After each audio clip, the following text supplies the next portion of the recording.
Olá, graça e paz, muito bom dia, boa tarde ou boa noite para você que está comigo aqui no nosso canal, para juntos fazermos a leitura da palavra do nosso bom Deus. Como é bom e agradável estar com vocês aqui a cada dia, isso porque eu considero esse momento um momento de culto ao nosso Deus e aqui a minha congregação. Como é bom estar com vocês.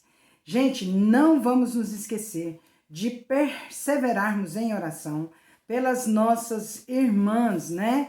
A Luciene, irmã da Carmen Lúcia, a Áurea, irmã da Neuza, a missionária Helena, irmã da Lídia, e a dona Florips, mãe do nosso irmão Salatiel. Salatiel é lá de Guiratinga, ele é nosso companheiro de leitura aqui todos os dias.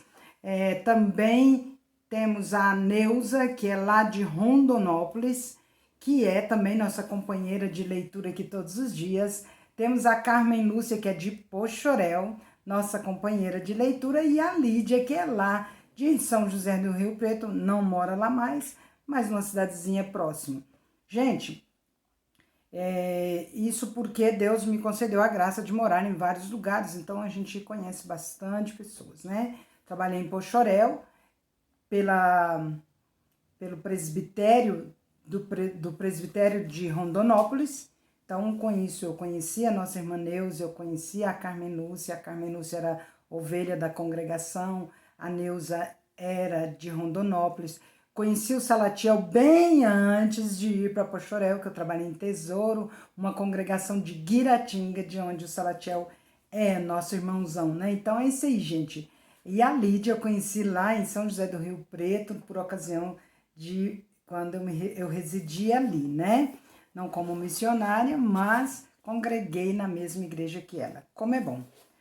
É isso aí, gente. Vamos que vamos. Se você tem algum pedido de oração, não deixe de pedir as suas orações, que nós estamos aqui para isso. Estamos intensificando nossas orações e oremos também pelo nosso país, né, gente? Carecemos muito dessas orações aí, essas leis, essas determinações aí que estão acontecendo no nosso país, nós precisamos de intensificar nossas orações em favor do nosso país, dos nossos líderes, né, para que Deus transforme os corações em nome de Jesus. Vamos lá então? Maio, dia 20, sábado! Chegou!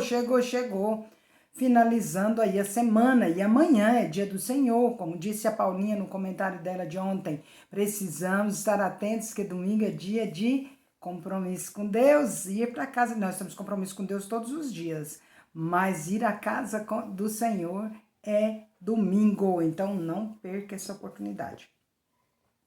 1 Samuel, capítulo 26, do versículo 1 até o capítulo 28, versículo 25, só lembrando que Samuel termina no capítulo 29, né? 1 Samuel vai até o capítulo 29. Não, tô doida. 1 Samuel, até o capítulo 29 mesmo. É porque eu estava confundindo com Crônicas, que tem 30 e tantos capítulos, é mesmo. É só até o 29. Às vezes eu me equivoco um pouquinho, mas eu quero ainda decorar certinho quantos capítulos tem em cada livro da Bíblia. Não muda a minha vida, nem altera a minha salvação, mas eu gosto desses conhecimentos assim. Vamos lá então? Alguns homens de Zif foram até Saul em Gibeá para lhe dizer: Davi está escondido na colina de Aquilá, em frente ao deserto de Gesimon. Então Saul escolheu 3.000 dos melhores soldados de Israel e saiu para perseguir Davi no deserto de Zif. Acampou à beira da estrada ao lado da colina de Aquilá, junto ao deserto de Gesimon, onde Davi estava escondido. Quando Davi soube que Saul tinha vindo atrás dele no deserto, enviou espiões para confirmar a notícia de que Saul havia chegado. Então Davi foi ao acampamento de Saul para ver o que se passava por lá. Saul e Abner, filho de Ner, comandante do seu exército, dormiam dentro de um círculo formado por seus guerreiros. Quem se oferece para ir até lá comigo? Perguntou Davi ao hitita Aimeleque e a Abisai, filho de Zeruia, irmão de Joabe. Eu irei com o Senhor, respondeu Abisai. Então Davi e Abisai entraram no acampamento de Saul à noite e o encontraram dormindo com a lança fincada no chão, perto da cabeça. Abner e os soldados dormiam à sua volta. Abisai disse a Davi: certamente desta vez Deus entregou o inimigo em suas mãos. Agora deixe-me cravá-lo na terra com um só golpe da lança. Não precisarei de outro. Não o mate, disse Davi. Ninguém será considerado inocente se atacar o ungido do Senhor. Por certo, o Senhor ferirá Saul algum dia, ou ele morrerá de velhice ou na batalha. Que o Senhor me livre de matar o homem que ele ungiu. Mas vamos pegar a lança e o jarro de água que estão perto de sua cabeça e depois vamos embora. Davi pegou a lança e o jarro de água que estavam perto da cabeça de Saul.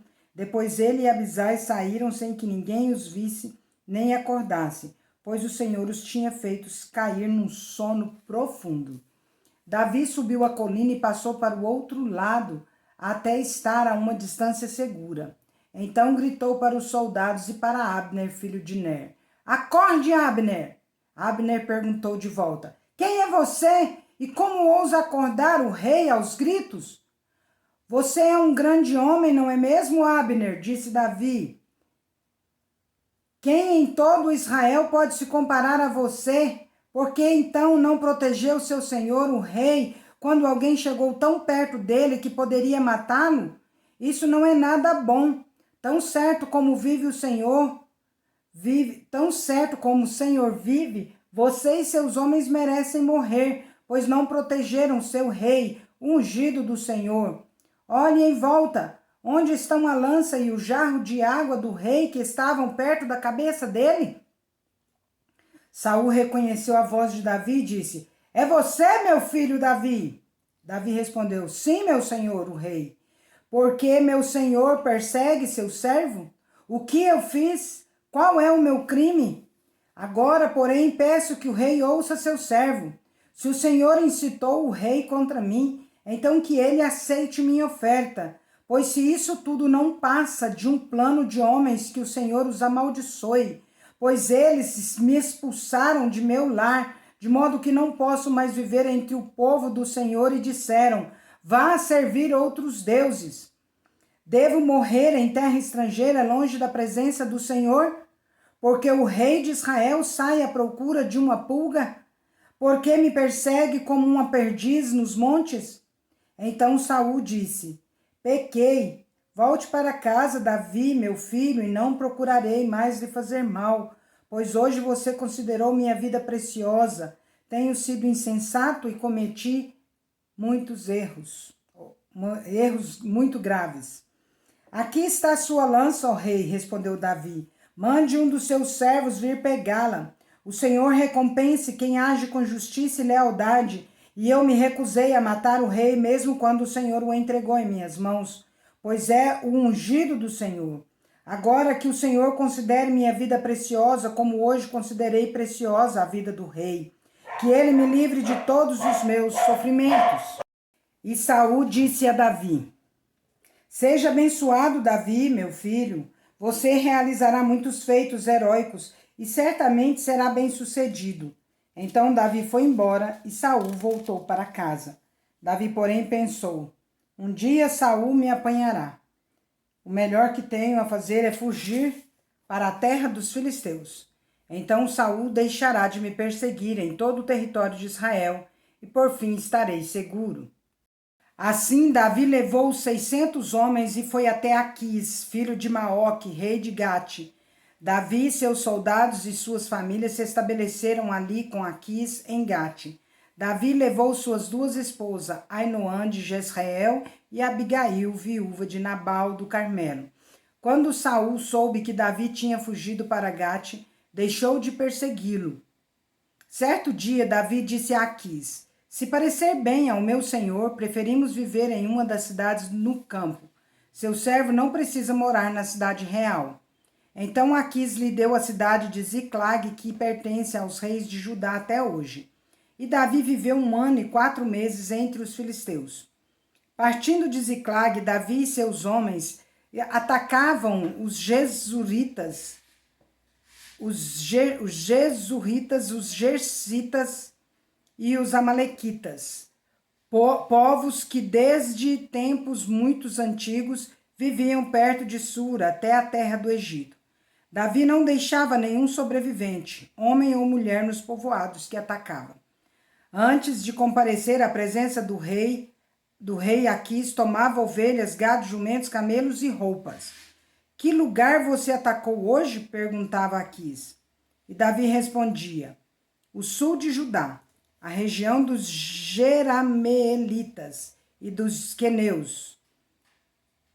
Davi não deixava nenhum sobrevivente, homem ou mulher, para ir a Gate e contar onde ele havia estado de fato. Isso acontecia repetidamente, enquanto ele vivia entre os filisteus. Aquis acreditava em Davi e pensava: a esta altura o povo de Israel deve odiá-lo muito. Agora ele ficará aqui e me servirá para sempre. Naqueles dias, os filisteus reuniram suas tropas para outra guerra contra Israel. O rei Aquis disse a Davi: saiba que você e seus homens sairão à batalha comigo. Está bem, disse Davi. Agora o Senhor verá por si mesmo o que somos capazes de fazer. Então Aquis disse a Davi: colocarei você como meu guarda pessoal enquanto eu viver. Nesse tempo, Samuel já havia morrido e todo Israel tinha chorado sua morte. Estava sepultado em Ramá, sua cidade natal. Saul havia expulsado da nação todos os médiuns e todos os que consultavam os espíritos dos mortos. Os filisteus acamparam em Sunem e Saul reuniu todo o exército israelita e acampou em Giboa. Quando Saul viu o imenso exército dos filisteus, entrou em pânico, consultou o Senhor a respeito do que deveria fazer, mas o Senhor não lhe respondeu, nem por sonhos, nem pelo Urim, nem pelos profetas. Então Saul disse a seus conselheiros: procurem uma mulher que seja médium, para que eu pergunte a ela o que fazer. Seus conselheiros responderam: há uma médium em Endor. Então Saul se disfarçou com roupas comuns e, acompanhado de dois de seus homens, foi à noite à casa da mulher. Preciso falar com um homem que está morto, disse ele à mulher. Você pode invocar o espírito dele para mim?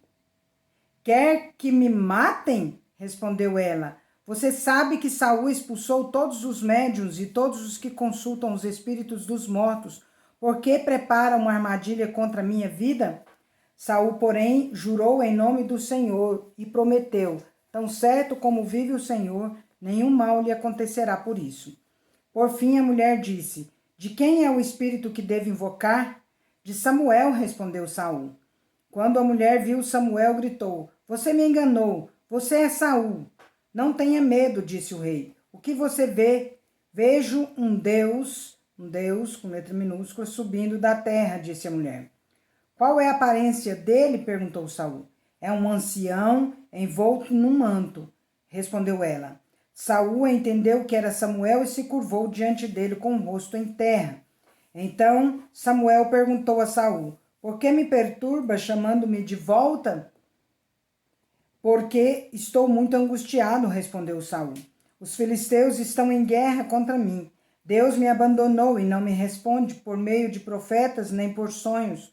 Por isso chamei o Senhor para que me diga o que fazer. Samuel, porém, disse: por que me consultar se o Senhor o abandonou e se tornou o seu inimigo? O Senhor fez exatamente conforme tinha dito por meu intermédio.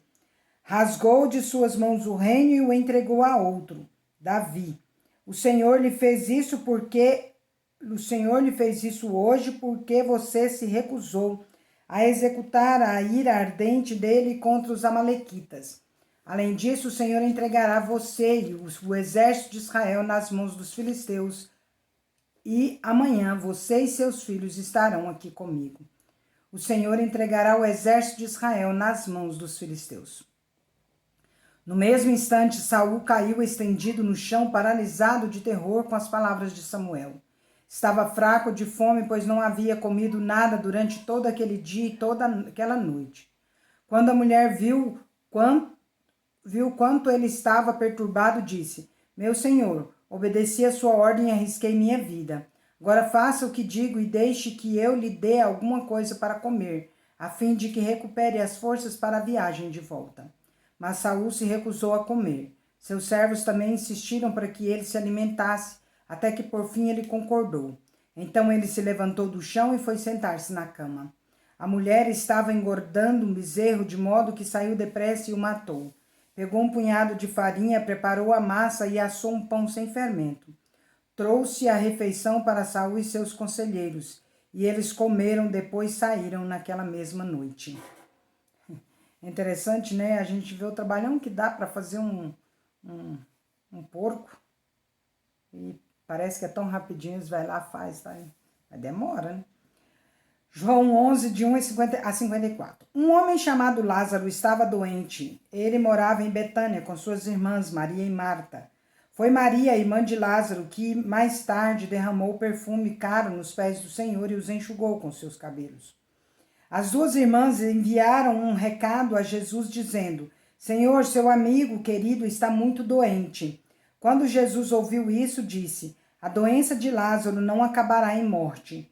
Ela aconteceu para a glória de Deus, para que o Filho de Deus receba glória por meio dela. Jesus amava Marta, Maria e Lázaro. Ouvindo, portanto, que Lázaro estava doente, ficou mais 2 dias onde estava.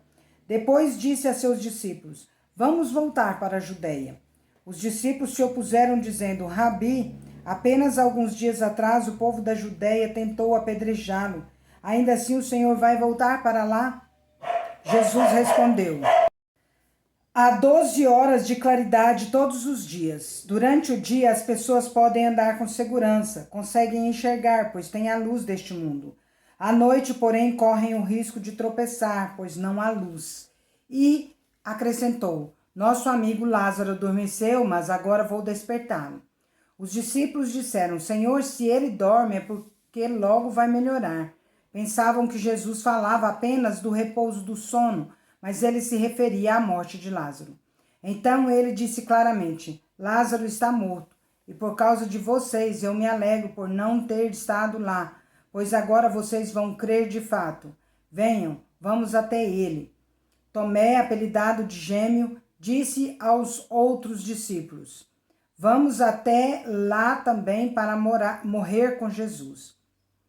Quando Jesus chegou a Betânia, disseram-lhe que Lázaro estava no túmulo havia 4 dias.